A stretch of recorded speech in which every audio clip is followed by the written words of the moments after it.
Hey guys, what's up? Welcome back to 2wlv's Kitchen. I am DJ 12, of course, and I've got some really nice stuff in store for you today. So, you've been meal prepping all week, and now you want to treat yourself to something extravagant, something decadent, something rich, something oh so tasty, juicy, and tender.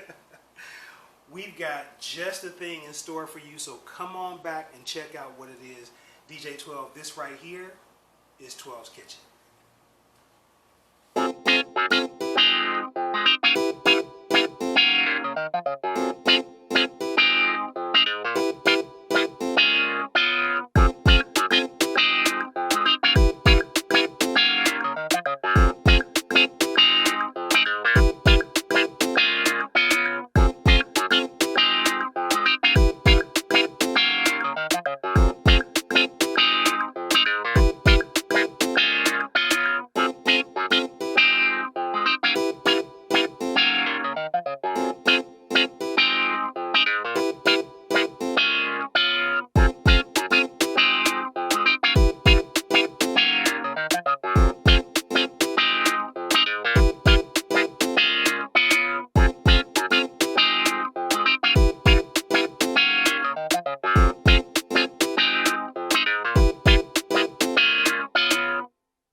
Alright, welcome back. So we got something really good in store for you guys today.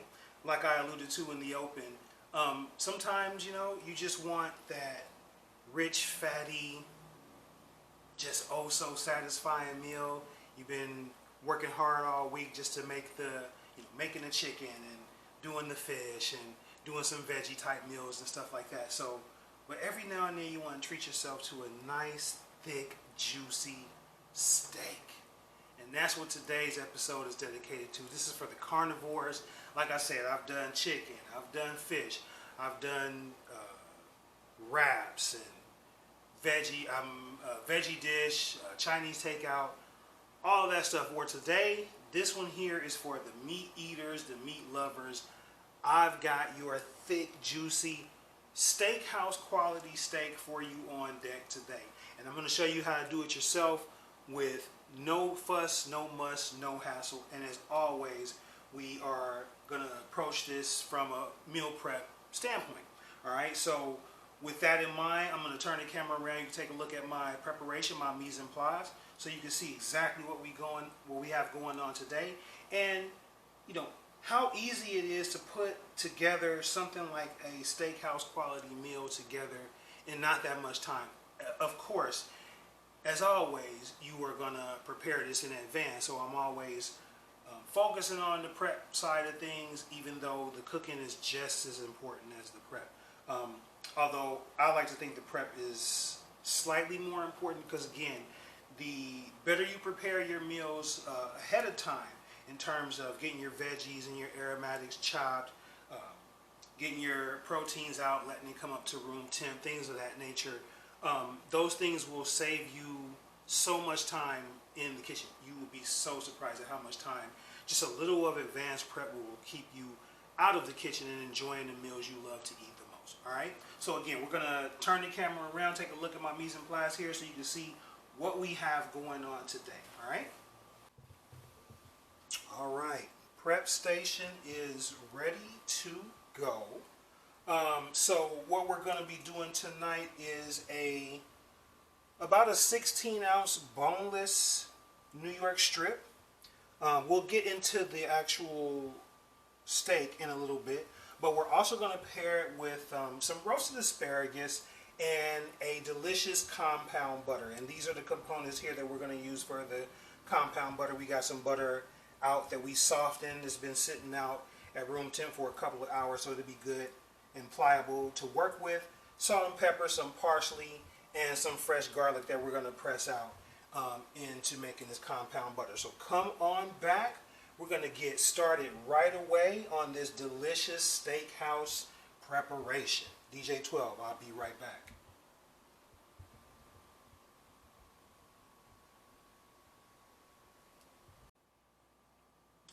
Okay, so we're going to get started right away on this compound butter. So What we have to start with is some softened butter, a whole stick of softened butter.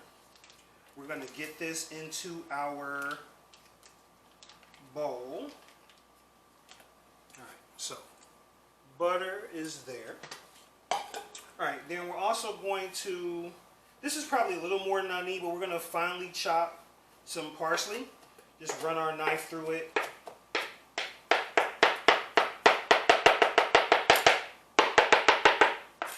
And get this going. And with the parsley, you want to make sure you remove the leaves from the stems. It's okay if you get a little bit of stem in your compound butter.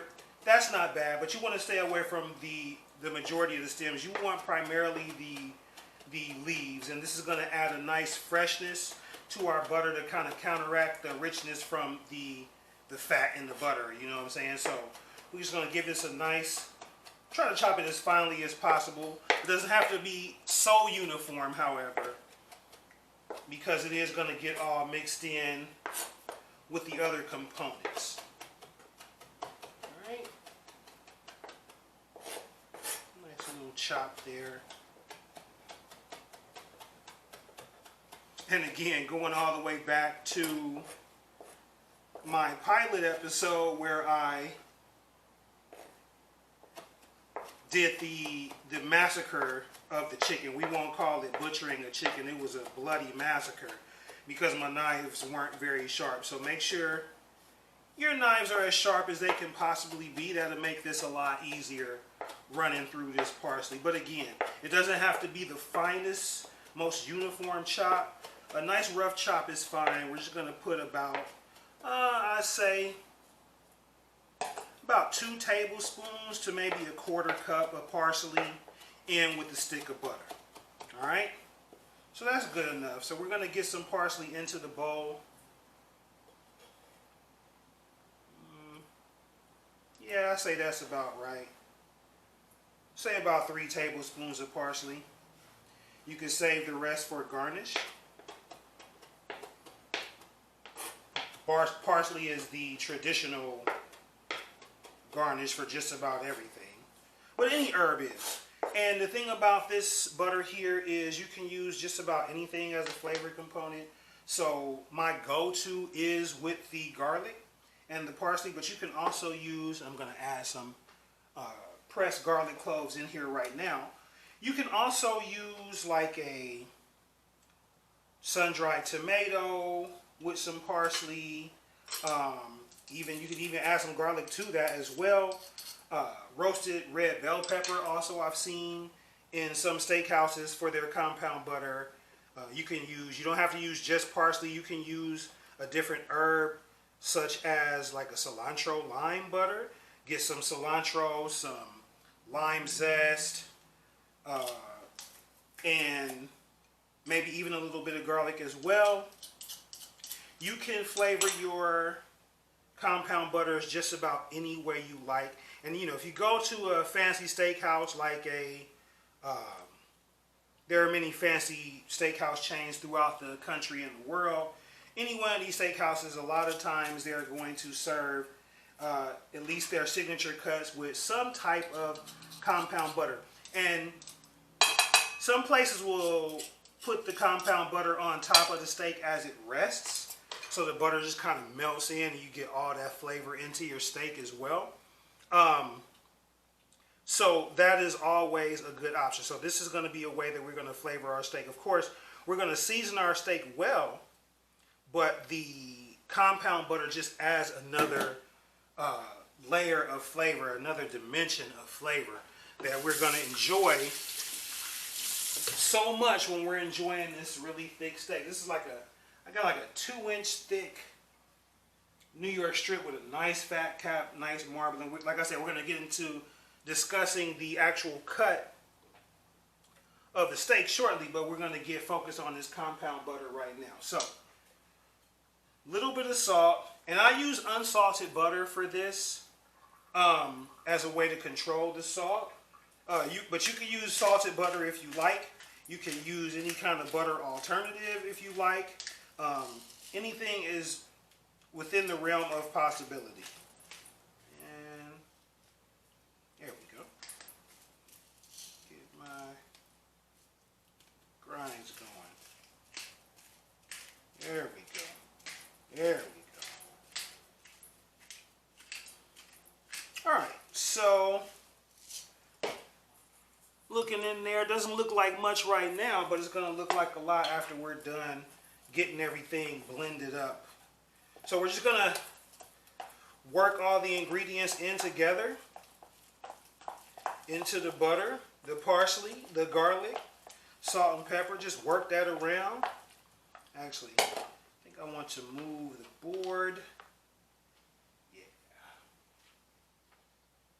All right, let's go ahead. Get that out of the way. All right, so we're just gonna work that in so that everything is nice and incorporated. And again, this is gonna come out on your steak after you pull your steak out, let it rest, and right before you serve it, surface of the steak is still warm. The butter is just gonna melt all inside the steak, and it's gonna be nice and tasty, ooey gooey. And chewy, because we're going to make our steaks medium rare. You can make yours however you like it, and we'll talk about that in detail shortly. But now that we got everything mixed, give it a little taste. And adjust your seasonings if need be. I think I'm fine on the salt level. So I'll just leave it. Maybe a couple more grinds of pepper just to balance everything out. All right. So now what we want to do, I got some parchment paper here. All right, we're going to stick our, let's get a corner there, corner there, corner there. All right. Oh, need another corner. Corner there. All right. We're going to get our compound butter onto our parchment paper.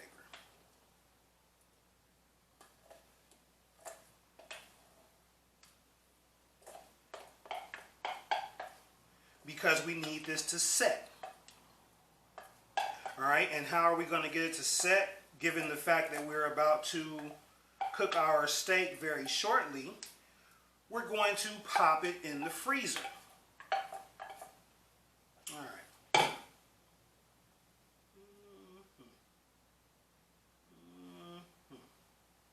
Alrighty then. Delicious.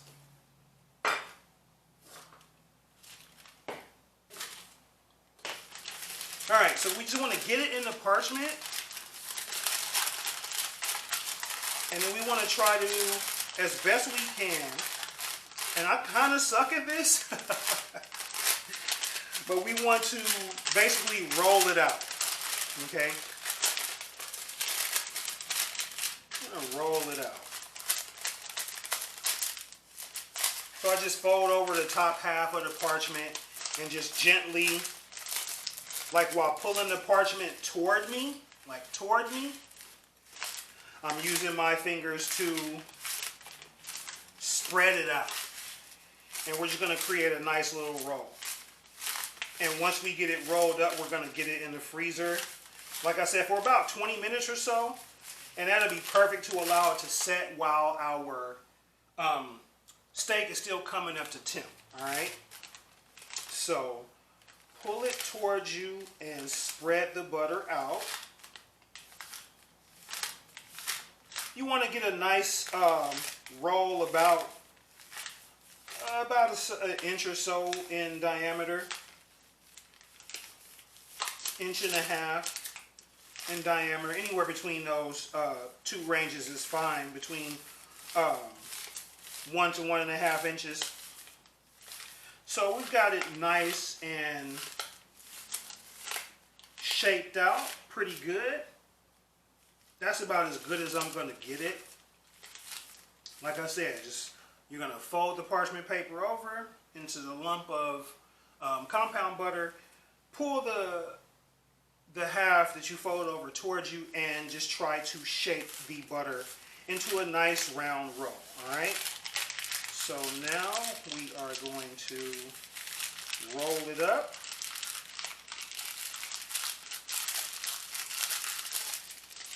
All right, compound butter. There we have it. So we're just going to twist the ends. Oh, we don't even have to twist them. We can just fold them up. We're going to pop this into the freezer for about 20 minutes to allow it to set.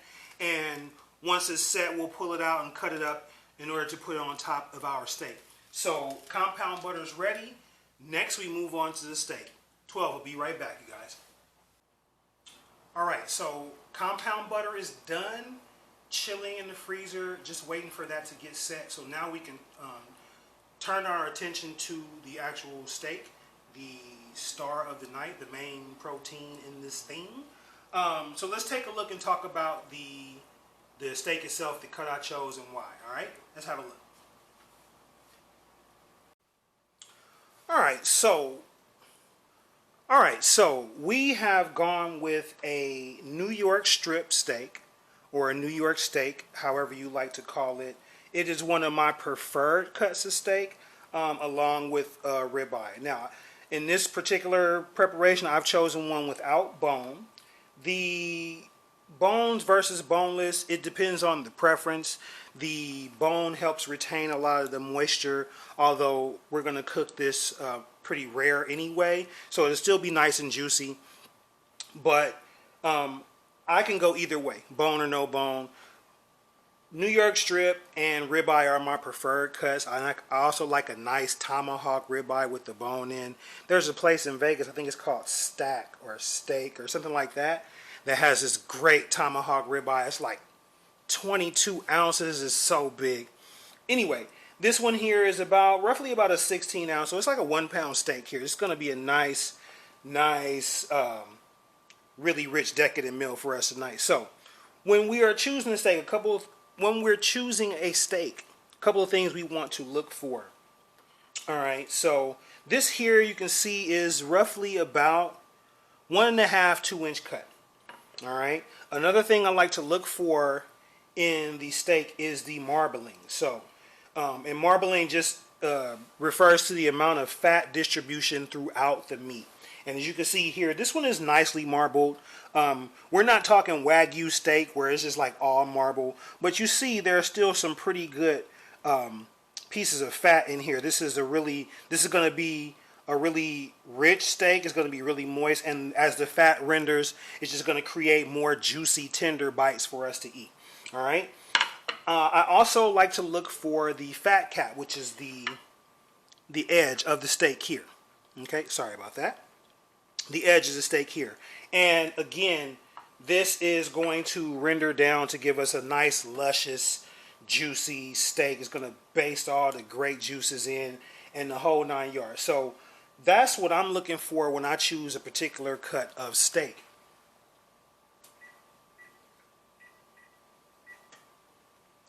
Just turn my oven on to preheat. So, what we're going to do with this steak, we're going to sear it at a really high heat to develop a nice crust on the outside.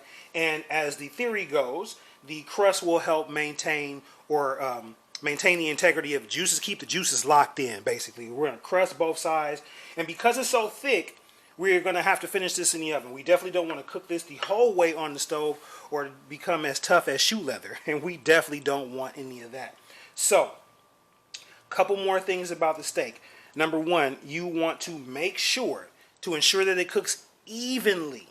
All right? That the steak is at room temperature before you set it onto the heat. All right? Got to be at room temperature. And again, with just about any protein that you're going to like pan sear, saute, or whatever, before you put it in the pan, you want it to be patted as dry as possible. With the steak this thick is going to take a little while to cook, even though we're cooking it to medium rare.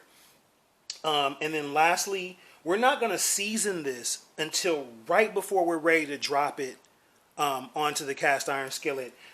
What will happen if we season it ahead of time, the salt that we're going to use, because basically all you need is a good salt and pepper for a steak.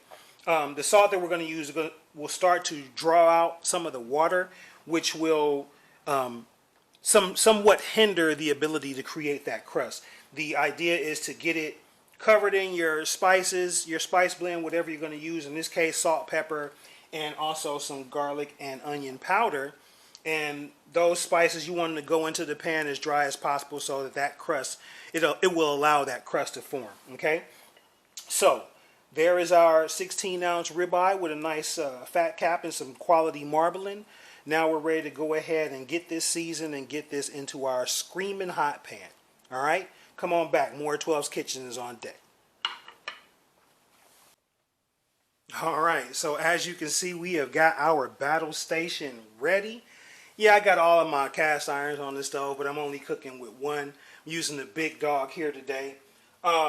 So we're about to crank this thing up to scorching hot so that we can sear our ribeye. I'm sorry, we're not cooking a ribeye. We are cooking a New York strip. We're going to get this nice and screaming hot so that will allow us to do that. First thing we're going to do is get some oil into our pan, and we're going to talk a little bit about the type of oil you want to use for this application. So we've talked about this previously. Different oils have different smoke points, and something like an olive oil has a lower smoke point.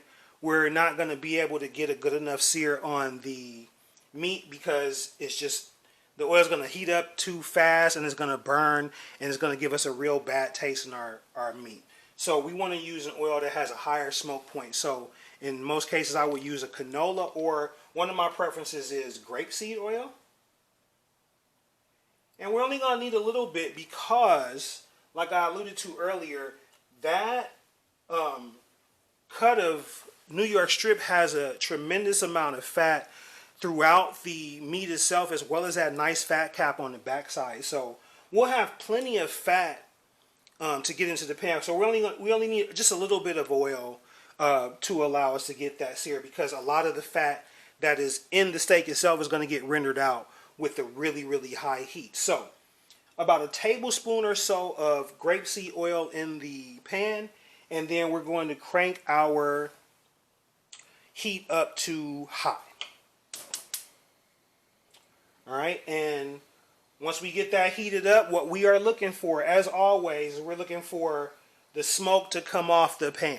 When the smoke is starting to come off the pan, that will let us know that our surface is hot enough to begin searing our meat. And again, while this is heating up, will be a good time for us to go ahead and get ready to start seasoning our meat.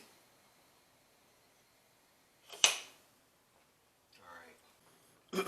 All right, so now that our grapeseed oil is getting nice and hot in our cast iron, we're going to go ahead and get started on seasoning this meat.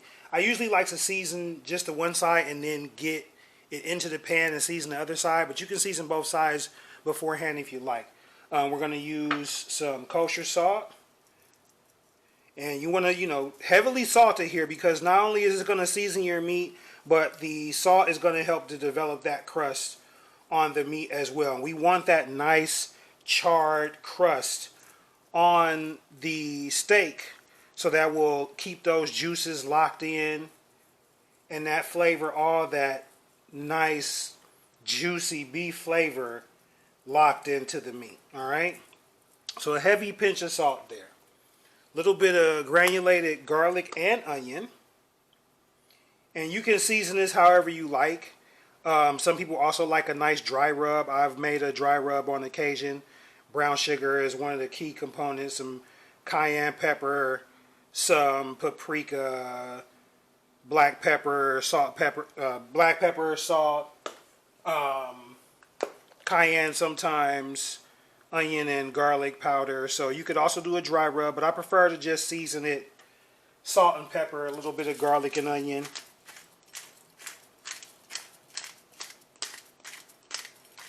And that's going to develop that nice charred crust that's going to keep those juices locked in.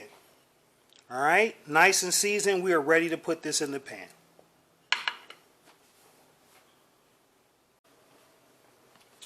All right, as you should be starting to see, we're getting a nice amount of smoke coming up from the pan here. So we're going to let it go just a little bit further, because again, you want your pan to be screaming hot. So the smokes come up. We're just about ready. What we're looking for when we drop this steak into this pan is a nice angry sizzle. A nice violent angry sizzle to let us know that the crust is forming on the outside, that Maillard reaction is taking place, and we're getting that nice beautiful crust. So, smoky, we're ready to go. Always make sure you lay it in away from you, and we're going to get that right in there.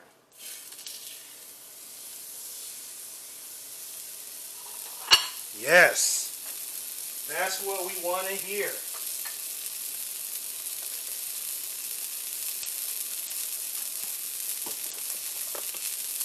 And we're going to get the other side seasoned here.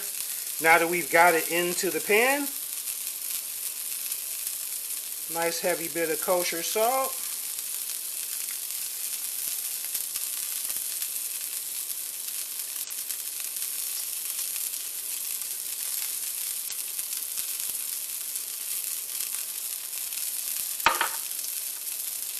A little garlic and onion powder.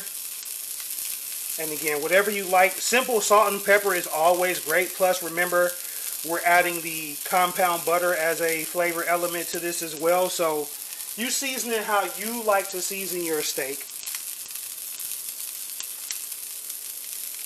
Get a little bit of garlic powder there. And then hit it with the black pepper.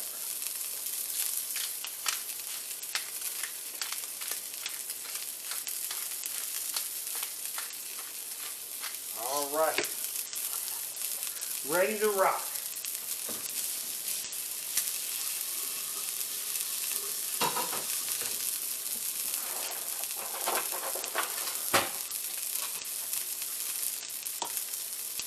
So a couple of things that you have your steak in the pan now. Number one, you want to make sure you continue to cook it on high heat. Number two, once you get the meat in the pan, you want to let it go.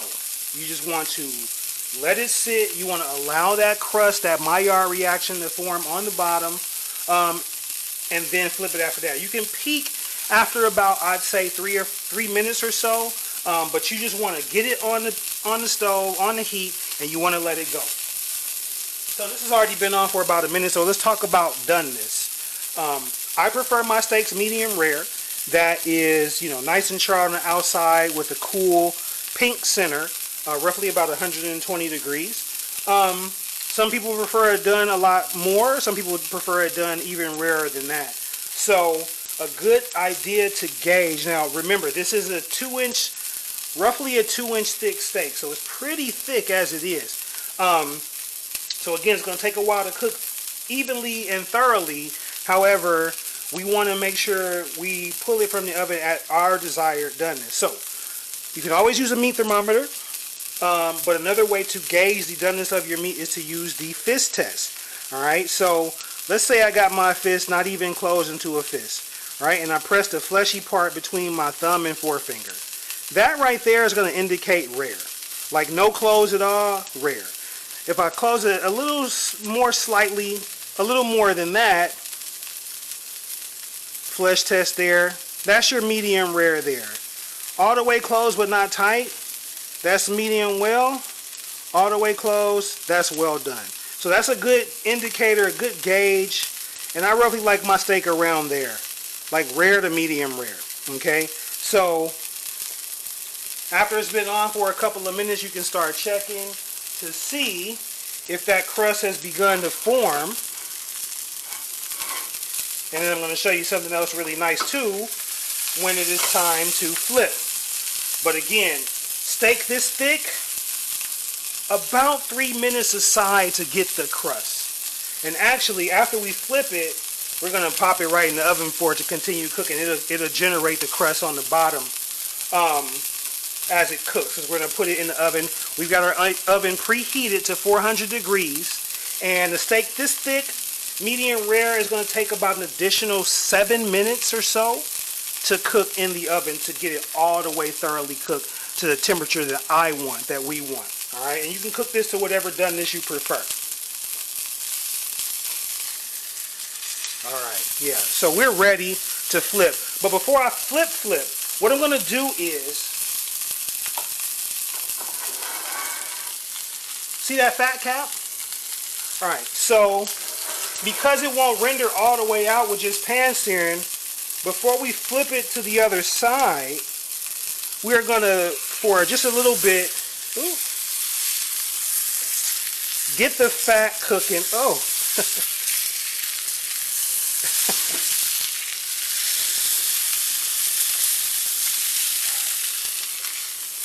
Turn it on its side so the fat can cook a little bit. Just a little bit. Right. Nice and high heat. It shouldn't take very long for the fat to render down. But you should already see we're starting to get that nice crust on the outside there. And that's what we want. That nice charred, almost blackened crust. Alright, that's good enough. So we're going to flip it.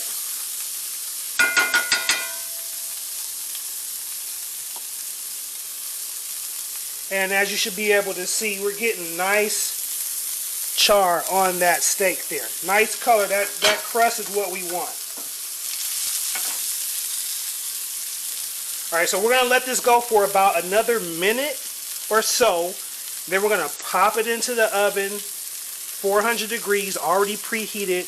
I'm going to say about 6.5 to 7 minutes for it to continue to cook and to cook all the way thoroughly. That right there, if I'm doing the fist test, that is the doneness I'm looking for. That's rare to medium rare right there. So at this point, we're going to go ahead and get this into the oven, 400 degrees, about 6.5, 7 minutes. Then we're going to pull it out to rest. All right, so we'll be back with more 2wlv's Kitchen. We got this steak thing going. This for carnivores only, y'all. I ain't playing.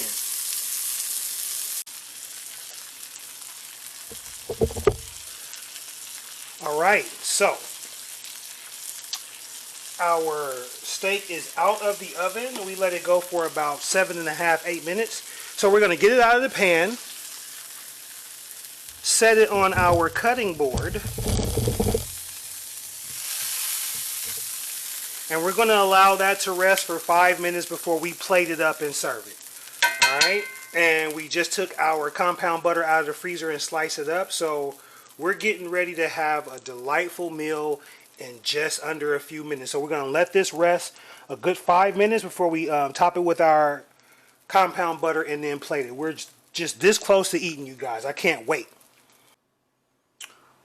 Alrighty, well, we've allowed our steak to rest, and again, the reason we do this is to allow the juices to redistribute throughout the meat, so that, like, if you take this out, as soon as you take it out of the pan and the oven and cut right into it, all the juices just run out, and you want the juices to stay inside the meat.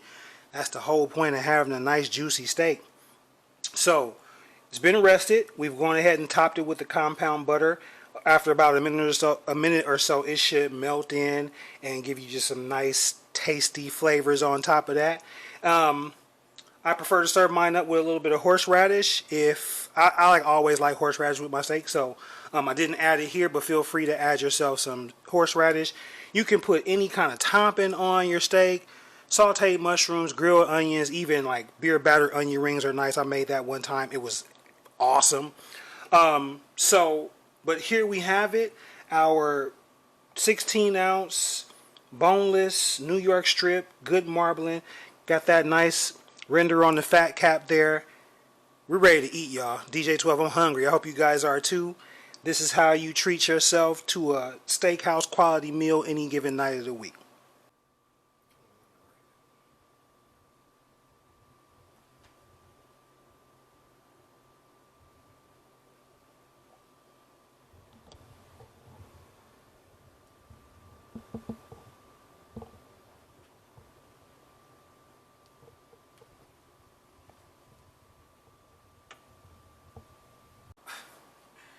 Alright, so there you have it, guys. Another episode is in the books. We cooked a nice thick juicy steak today. Steakhouse quality. And what made the steakhouse quality? The cut of the meat, the marbling, the fat cap, the compound butter, of course. And remember, you can always mix and match your flavors with your compound butter. So you can throw your roasted red bell pepper. You can do sun-dried tomato. You can do like cilantro lime with a little bit of garlic. All types of different flavor combinations you can add to your compound butter to make it sing, make it pop.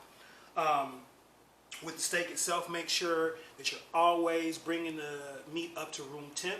So in many cases with the steak that we did today, 2 inches thick, you're probably going to want to make sure you have that out for a good hour before you put it in the pan. Because remember, cold meat in a hot pan reduces the temperature of the pan, causes your meat to cook unevenly. None of us want that, especially when we're dealing with a nice cut of steak like a New York strip or a ribeye. So keep all of that in mind, and remember, you know, we've been meal prepping all week, cooking nice healthy meals. This is actually still a healthy meal if you're following a certain type of diet program. I'm not going to mention it here because I'm actually on that diet program myself. But it's still nutritious, you know, a little heavy on the fat, but you know, if you're in that program, you can deal with it. And you know, that's how we do a steakhouse meal on any given night of the week. You can have this any night of the week. All right. So again, with the compound butter, you make that ahead of time. It'll generally stay in the freezer for about 2-3 months. I wouldn't keep it any longer than that. So whenever you're feeling like making yourself a steak, just pull out some of that compound butter and you top your steak with that. You're ready to go. So that's it. We're going to call it. Hope you enjoyed it. Hope to see you back next time. Make sure you follow In12 on Instagram and Twitter at DJ2wlv. Got my ASL down right. Also, there will be an Instagram page dedicated to 12's Kitchen. Be on the lookout for that. That will come soon. I'll announce that as well. So, it's been my pleasure. Hope you guys enjoyed it. I'll see you next time on 12's Kitchen. I'm DJ 12. I'm out.